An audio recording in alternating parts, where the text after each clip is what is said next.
Hi there, welcome to Homeschooling with Hera. I hope you all are well.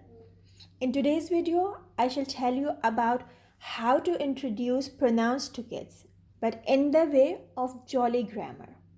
Most of us are familiar with the Jolly Phonics, that this is a phonic scheme. After that phonic scheme, Jolly Learning and Co. has introduced their Jolly Grammar course. Jolly Grammar is a multi-sensory technique to introduce grammar to young learners, okay? Right now, I'm making videos on the parts of speech. The first video of Jolly Grammar was about nouns. I'm giving the link in the description box. You can watch it later. This is the second video about pronouns. So what would we cover in this video? Come on, let's have a look. First thing, how to introduce pronoun. That is the introduction of pronouns. Then the actions for pronouns, the color of pronouns. In Jolly Grammar, we have colors with every part of a speech, so the child can visually discriminate the part of a speech in a text. The last thing is types of pronouns, but I will only tell you the types of pronouns that are the part of Jolly Grammar course, okay? Now let's see how do we introduce pronouns to kids in Jolly Grammar way. First of all, here is an advice for you that whenever you want to introduce something to the kids, do not talk about any unnecessary thing. Like if you want to introduce blue color to them, do not tell unnecessary detail to the children rather than just show them a card and say blue. Don't even say it is blue. There should be just one word for them to get the concept of blue color, and that is blue. We follow these guidelines when dealing with the Montessori children, but I suggest you to do the same ever, okay? Because the span of concentration of children is very short. So rather telling them stories, first give the concrete or the precise concept of what you want to tell them. Then you can make games and tell stories about that concept, right? So when it comes to the introduction of pronouns, the most simple definition that all of us know, that pronouns are the words that we can use in place of nouns, right? But how would you tell this to kids? You can simply write a short paragraph or few lines like Tom is a good boy, Tom loves to play cricket, and Tom likes to play football as well. Tom is a good student too. Tom, and so on. Then you can ask the children, do you find something unusual about this sentence? Something that doesn't seem right?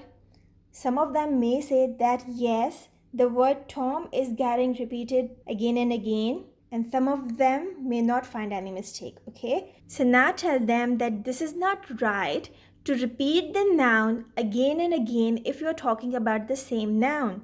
Like if you're talking about Tom, so saying Tom in all the sentences doesn't seem good. So in place of this noun Tom, we can use another word that is a pronoun, and that is he. They are already familiar with this tricky word he, and even they are familiar in speaking the sentences with the pronoun he.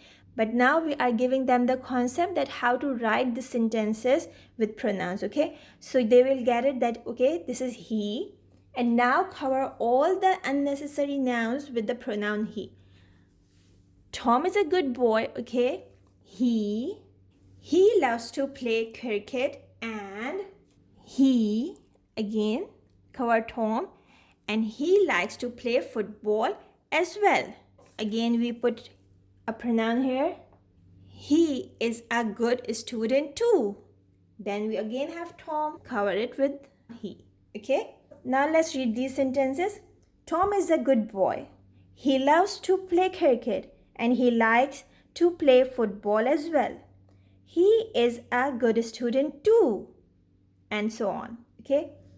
So this is the way, if you are teaching in class, you can write multiple sentences on board and can ask the kids to come and cover the unnecessary nouns with pronouns. Keep the sticky notes ready with the pronouns what you want to teach them. Like here, I have done only with he. You can even have she, it, I, you. But before that, you need to introduce these pronouns to kids, okay? So now I'm going to tell you the actions of pronouns And after knowing the actions, it will be so obvious to the kids that when to use which pronoun. Alright? So come on, let's see how are the actions of pronouns. For I, point towards yourself, I. For you, this is the action for you. And if you are talking about plural, so do like this. It means you all. Okay? For he, point towards a boy, he. For she, point towards a girl, she. For it, point towards the ground, it. For they, point backward like this and say they, as if somebody is next door or in the next class. For we, start from yourself and make a circle.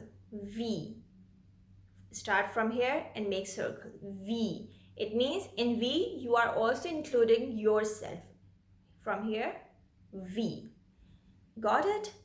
Now you have to tell the kids about the color of pronouns, like we told them about the color of nouns, that whenever they see a noun, they need to underline the noun with the black color. For pronouns, we have the pink color, okay? I don't know that it's coming pink in the video or not, but I have underlined the pronouns with the pink color. This is also a very nice activity to do with kids, that is parsing, means to resolve the components of a sentence into parts. Like they can underline the nouns with black, pronouns with pink, verbs with red. Every part of a speech has a different color. So it just looks so amazing when the children know all the parts of a speech and they underline the words with the respective colors. Okay. So you need to tell them that whenever they see a pronoun, they need to underline it with the pink color, right? So these are the types of pronouns. Except these four, there are some other types of pronouns, but they are not the part of Jolly Grammar program. And because we are dealing with the Jolly Grammar program, I shall only discuss these four types. The first type is personal pronouns. As the name shows, that it talks about persons like first, second, third person. Some examples are I, you, he, she, they, etc.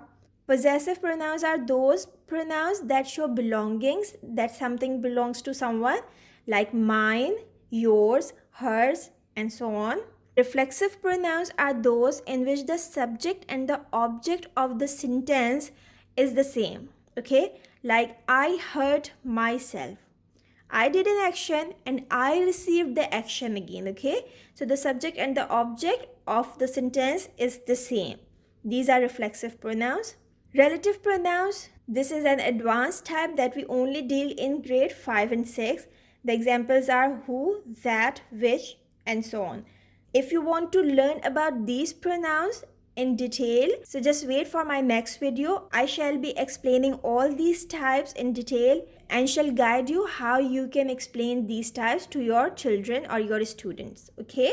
If you don't want to miss the next video, just turn on your notification bell and you will be informed as soon as I upload the video, right? Now here are some games. What are the games that you can play with the kids? Number one is cut and paste the correct pronouns. You can make some strips like this with sentences written over them, and you can give some choices like this to the kids. And then you can ask them to paste the correct pronoun where it's needed, right? Like Anna and John are good friends. Anna and John play together. Now in the place of Anna and John, they can use they, okay? So they can stick they here. And once all the children are done with this activity, you can paste all these strips on a chart paper and can make a poster and paste it in your class, right? It will look so good. The kids will be so happy because they have done something and it is in front of them in their class as a decoration. The second game could be parsing. As I told you just before, that parsing means to resolve the different components of a sentence. So you can give children a sentence, the correct one with the pronoun, not like this, and they can just underline the nouns and pronouns. Okay, in parsing you have to underline the nouns and pronouns with black and pink color. The color for nouns is black and the color for pronouns is pink. Okay, so like this you can make an other chart, and even you can give them simple paragraph to underline the words.